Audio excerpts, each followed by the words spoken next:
wonderful people. I'm Buddy, And I'm Lippy. Gemini Homestead. Yeah, y'all see I got he's in the Christmas spirit, y'all. But it's going to be a short video, but Lee and Teresa over at Stringfield Ridge Farms did a collaboration. And they tagged us in this. That was Saturday, which was yesterday. Today is Sunday. Don't ask me the date. I done forgot what date it is. But it was a 10-question collaboration about homesteading. So here we go. The first question is, what got you into homesteading? Is that for me? That's for you. Oh. Well, I really never had to get into homesteading. I was always into homesteading. I just thought I was the odd one, but come to find out I'm not. And that's true, y'all. We just found out it's actually got a title to what we do in our lifestyle. Number 2, what do you want to add to your homestead in 2020? Well, you go ahead. I want a rain catchment system. Well, I would have to agree because that's going to be the next thing on my agenda is to put that rain catchment system in so we can use some good natural water. Well, we got one together. I see that.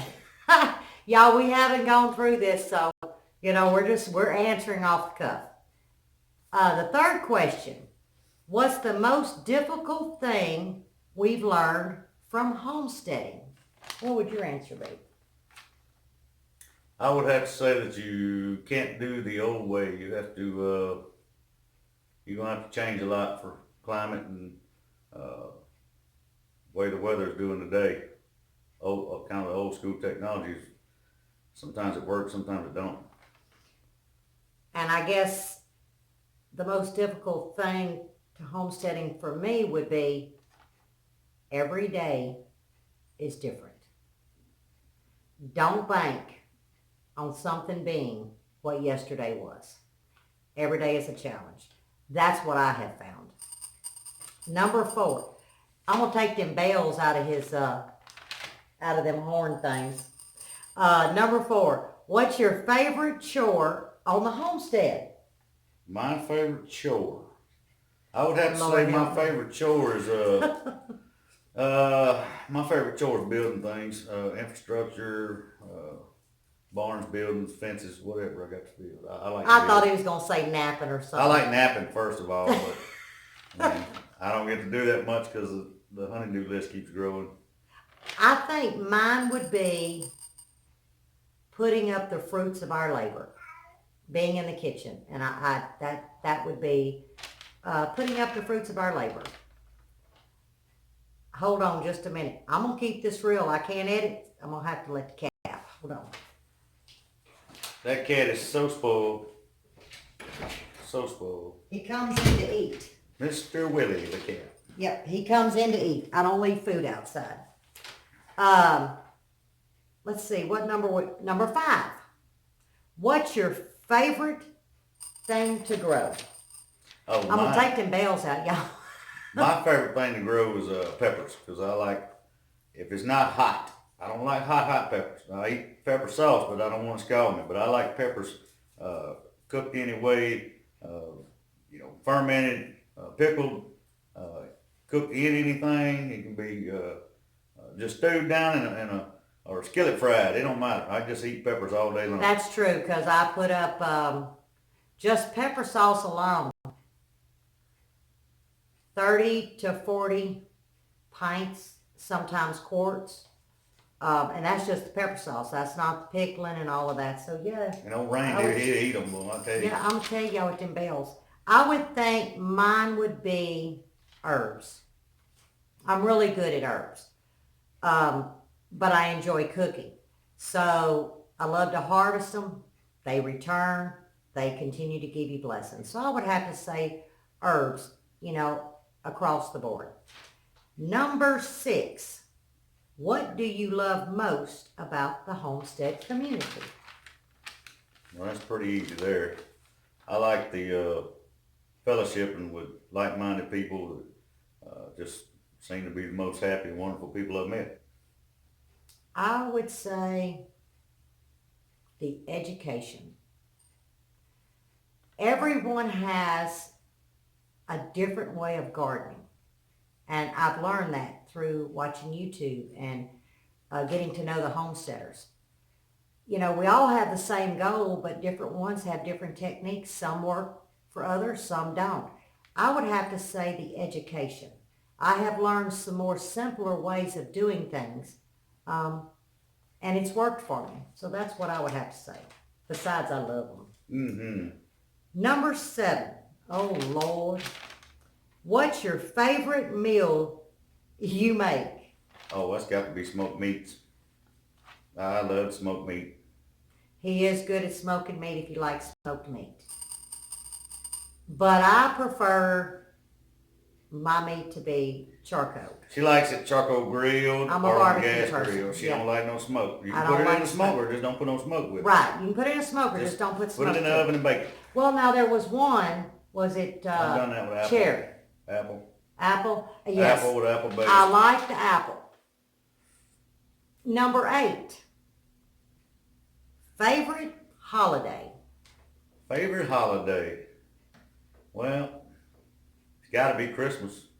It's the most joyful time, fellowshipping, enjoying, giving, caring, and just knowing the whole meaning of it. And why we actually have Christmas. That just means the world to me, and that's just my favorite holiday all around. I would have to say Mother's Day. Because every year I remember my mom, and I know if it wasn't for her and the Lord above, I wouldn't be here being able to make this video, and I wouldn't be able to share my life with him. I would have to say Mother's Day. And that's more of on a personal level. Number 9. Is your homestead where you intend on settling permanently, or are you looking to start over elsewhere? I am not planning on settling here permanently. I am currently and will continue in the future to look for somewhere else. And when that time, and if that time comes, it'll happen. And you're not going to worry about it till then. It is what it is. I'll have to agree with that. This is a mutual decision. If this is where we're intended to retire, then this is where it will be. But our heart's desire is not to be. We left a homestead and came to a suburban area 8 years ago. For many reasons. And we've shared that a few times. But would I like to transition somewhere else? Most definitely. But I'm not going to do it unless that door opens. Okay, number 10. Ooh, this is a tough one.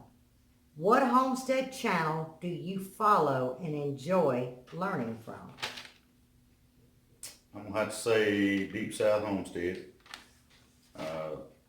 We have a very close relationship with them, and they're about on the same level as what we are. They're very, very knowledgeable, and also their climate, their zone is about the same as ours. Mm-hmm. So it really references a lot. I'm going to add Old Alabama Gardener. Mr. Charles. His simplicity of gardening. It brings me back to the old school ways.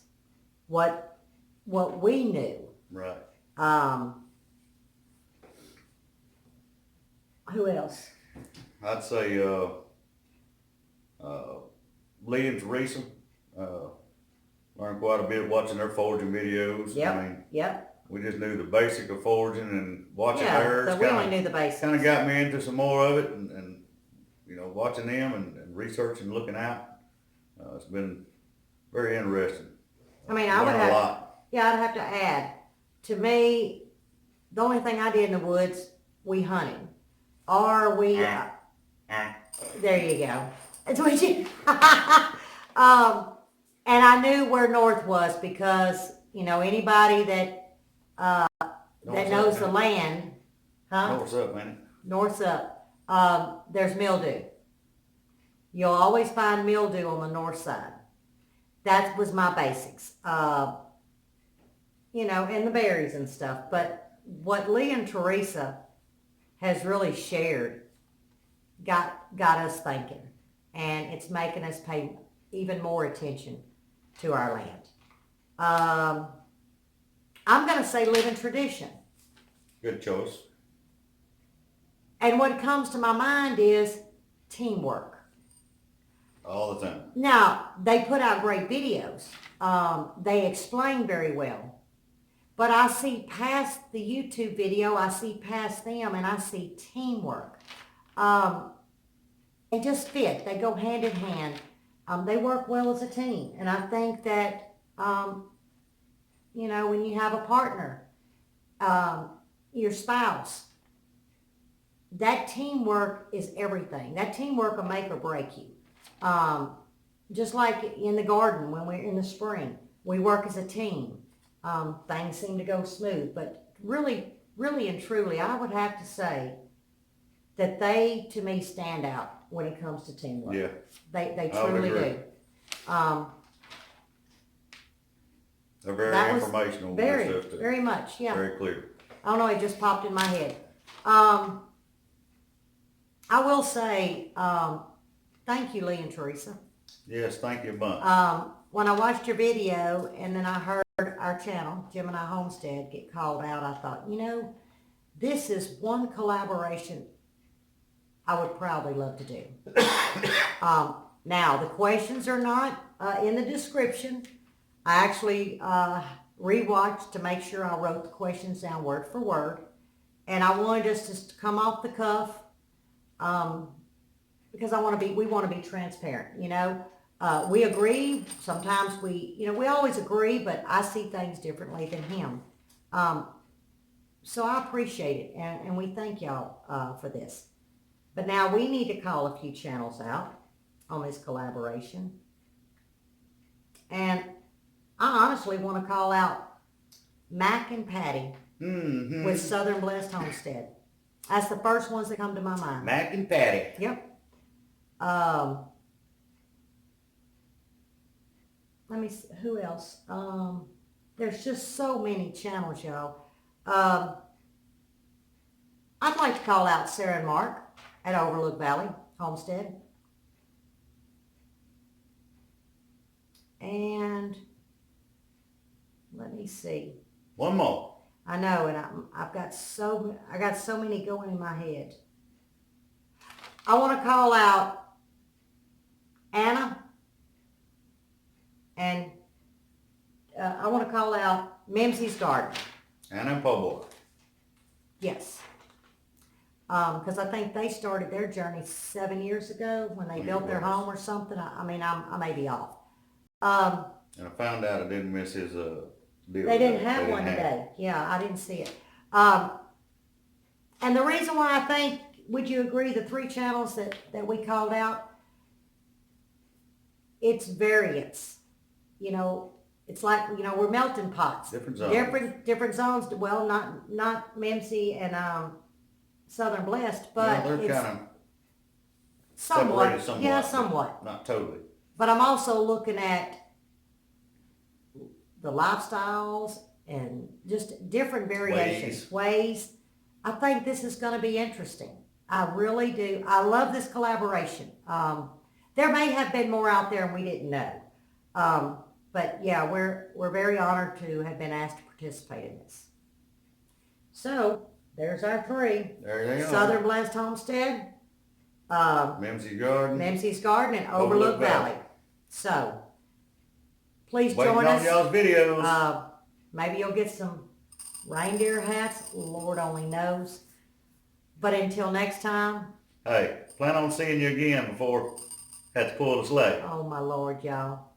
But until next time, God bless.